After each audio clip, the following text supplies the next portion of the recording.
Welcome to the Les Hrebesky After Hours show, brought to you by Uncommon Fit. Hello and welcome to the Memorial After Hours, day 4 in the books. Unbelievable day. We're going to quickly run through kind of which games you should watch, and the answer is starting at the 15-16, working all the way 13-14, 11-12, 9-10, down to 1-2. Every single one of those games was a one-goal game. Absolutely intense all day long. Yeah, and I think it really speaks to the parity that we've got and to the playing system here, how well it works. We're going to bring on a guest right away, right? Might get a little emotional because they're a winner. We're going to get on Steven Toporowski from the Clydesiders. First-time champions, long-time attendance. Cheers. Cheers. Good to have you on. Topper, first off, congratulations on a great tournament run. You guys have been putting in work here for a while and also giving back to the game. What keeps drawing you back to this tournament? There's too many things probably to say in one, but it's the atmosphere starting from the first day you get here, the fans, the volunteers, the local people who have lived here for this tournament for the last 26 years now. And I don't know, you got to come here to experience it, I think. Yeah, I mean, I try to sum it up each year with an article. We try to sum it up with photos or videos, but it really is an element of being here and experiencing it, and it's different, I think, than any other event or anything in the world. You guys also take a unique approach, I think. You really balance having a great time with being super competitive on the floor and giving it your all, as we know, right? Got the tournament beer cup. And it's finished. So what is it about the Clyde that draws you back to that group, Brian Whitmer's leadership and ability to bring together just a great group of kids? I don't know. I was lucky to get on with them. I was a late addition. The guy dropped out, and I somehow got a spot 4 years ago now. And, man, those guys do so much for, like, not only growing the game with the Clyde, going to other tournaments, but also local stuff. They're getting other guys to the tournament, other players. They're hooking them up. Guys who can't make the Clyde, they're getting them there. But, like, when we're together, it's about more than lacrosse. We try as hard as we can on the floor, and then off the floor, I guess we like to have a little bit of fun. We have our 3 or 4 chants. We say no one likes us, but I don't know. I think you could tell from the color in the stands, everyone loves us. Yeah, I mean, you guys have really come in, and it was kind of like, we're going to do our thing, and people kind of get on board with it because you like to have fun and really bring it. To you personally, what does it mean to win this trophy, to win this with the Clyde? Oh, it means everything, man. I was already planning on coming to this tournament every year until I was having to use a walker and just opening the gates. So to win it now, and this is my 3rd final in 4 tournaments, to win it, just can't describe it, man. That's awesome. Can't describe it. Unreal stuff. You guys are well-deserved. I would recommend that you take this trophy, you go back to your boys, and you guys celebrate. It is an absolute pleasure having you on. Congratulations. Congratulations. Yeah. On the Clyde. On the Clyde. On the Clyde. Excellent. So now we're going to talk a little bit more in kind of a general sense because this is a European box-lacrosse tournament. We've got Sean Gibson coming on from the ELF and the FIL. He's going to talk about how this tournament kind of helps teams develop and, again, what makes it so special. Get right in there. Welcome. Welcome. Thanks for having me. So, Sean, you've been putting together the Dublin Riggers for a long time, coming to this tournament. What keeps drawing you back? I mean, what is it that's so special here, and how does it work in terms of development, mixing fun and skill building and learning? Yeah, so we originally came here. We were like the guys from Norway this year, right? Came out, we had a huge fun time, we had a blast, and that was back when it was like a 12-team tournament, right? So we got hooked. There wasn't a lot of box lacrosse being played in Europe. We had the opportunity to play, and it was really exciting for the guys in country. And then, of course, bringing some friends over from Canada, because obviously I'm Canadian as well.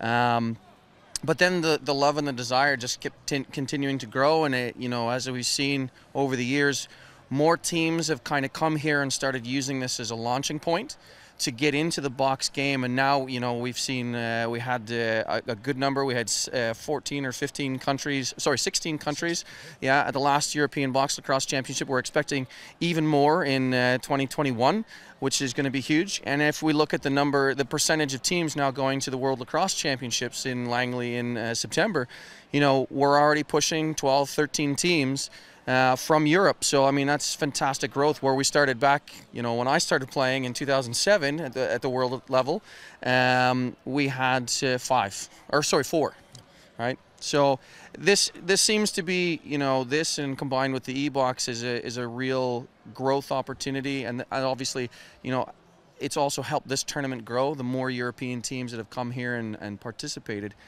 has really helped grow the game, grow this tournament, grow this event, and it just continually starts to feed on itself and draws people back in.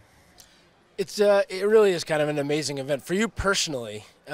Did coming to this the first time, did it inspire you to kind of reach a higher level and help take Ireland to the next level? And do you think that, like you mentioned Norway, is it going to have that same effect where you're kind of snake bitten by this tournament and then the entire world of box lacrosse really opens up? Yeah, I mean, I think their story right now echoes kind of ours back then, right? So when we first started coming in 2006, it was really an eye-opener for a lot of guys, and from what they had seen before, it was field lacrosse, and that's a different game, and this is, people get hooked on this. This is a fast, high-tempo game. People come here, they see the atmosphere, they see what surrounds the event, they see the community that's really built around the Hrebesky Memorial, which brings people here. And you have that opportunity to be a part of that, and that really draws people in and grows the enthusiasm and grows the game. So I think in Norway, and I'm talking about the guys that are here from Grimstad, those guys, they've really embraced this tournament. They're kind of a highlight from a personal standpoint, looking around and seeing a new team coming into this event and seeing how they've really embraced it. And I think that will blossom their indoor lacrosse program, because they're trying to get that established in their country. They're really trying to start that program. And you've seen it with Sweden coming here as Helen Garf over the years, and Austria, and with Vienna Monarchs being here for a good number of years. In fact, I think they've been here as long as the Dublin Riggers have been coming. So you've seen all these teams that use this really as a launching point, and this, having this event and having e-box now for the last 5 years has been tremendous for us in terms of growth in Europe. That's awesome. Ryan Conwell here played with us on the Moon Bears. This is his first tournament. So as a first-time tournament participant, what did you think about the event? I mean, do the stories that you hear capture what happens on the floor and around and off the floor? I mean, it's one of those things where what you hear people describe, and everything you're describing right now with the community, and especially Norway coming in and being such a big focus in the stands. They were cheering on everyone all week long, and it's just amazing. And those are the types of things that you can hear about it, but until you actually feel that noise behind you, and you're on the benches and you can see the stands fill up, it's just such a unique atmosphere that I can totally understand how being new to the sport that can take an entire country of potential players and say, okay, this is for real. Let's start showing up each year for this. Yeah. As you guys kind of look forward, what are your goals for Ireland lacrosse, for the Riggers, and coming back to compete in this tournament? You played in the same pool this year with the two teams that played in the championship game, which is a rough draw. Yeah. What do you got to do to get over the hump with the Riggers? Because you guys have always been just right there. I mean, okay, so we'll talk about the Riggers first. I mean, for us, we were in the group of death right from the word go. Absolutely. And look, the two finalists came out of our group, and we finished 9th place. So, we were, one result maybe away.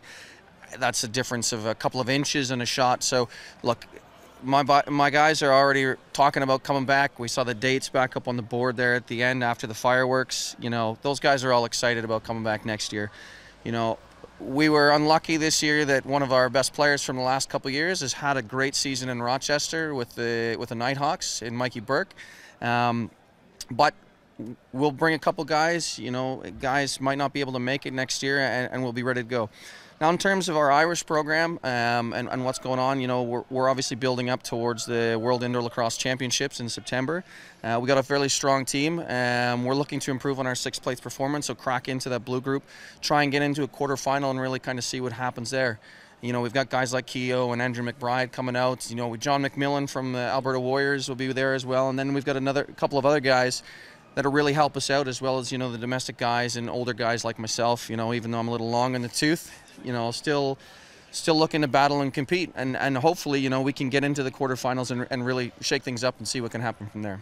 That's awesome. And I think the biggest thing that this event does is it inspires passion, right? You see how good some of the players are, and you say, I want to be that good. I want my team to be that good. And it drives you forward in a really fun event, and it's very kind of open. Yeah. Do you think that there's something about the short games and how it's a tough environment out here? The games are hard, but it's still a welcoming environment. And can you talk a little bit about how that is maybe a little bit different than if your debut were at a World Indoors or a European Championships? I think it's the atmosphere that really welcomes players in, right? So you kind of get absorbed into everything. It's the sights, it's the smells, right? So, you know, you come on the floor and you battle, and it's a tight game, and then you're in the stands after the game, and you could be having beers with the guys next to you, or you're at the barbecue and you could be bumping shoulders with someone else, and it really builds a sense of camaraderie around the event, and I think that's what is the true draw. Is it is truly a friendship type orient. I'm going to use our own tagline, hashtag friendship, right?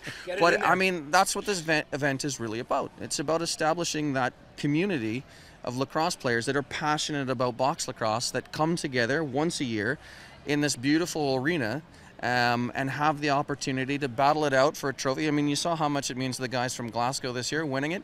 And that really kind of typifies it. The guys from Tel Aviv last year, when they won it, you know, they were all super pumped. And you know what? It's that was a great final, and we've had a lot of close games this year, which has been even more fantastic. Seeing the level of competition also rise. This is going to be my next question. So yeah. This is good. All right. So I'll turn it over to you. Well, I mean, talking about that parity, right? I mean, 15, 16.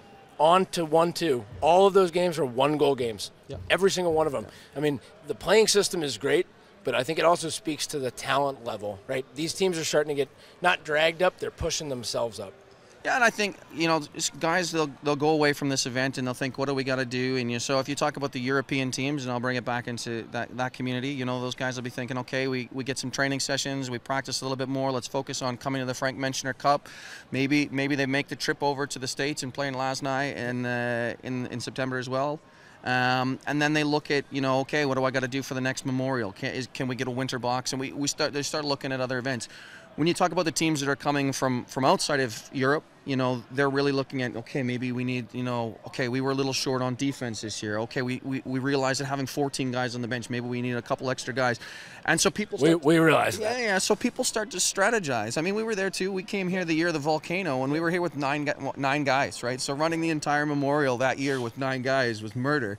But you know, we get to the point now where teams are already, you know, it's the tournament has just ended, and people are already planning next year's team, which naturally means, you know, people are looking for better players, or they're looking for other guys, so that, you know, the word gets around. There's a big buzz, especially around this time of year, and it just naturally raises the level of lacrosse, and it only benefits, you know, in my eyes, and selfishly, it only benefits the European teams, right? Because the higher the level of this type of event, which is really a litmus test for all of the teams like the Viennas and the Grimstad Grizzlies and these guys, they really get an opportunity to understand what it takes for them to succeed, you know, to get that first win in some cases, or, you know, get 2 or 3, or get through the group, or, you know, in our case, get out of the group of death. Yeah. Absolutely.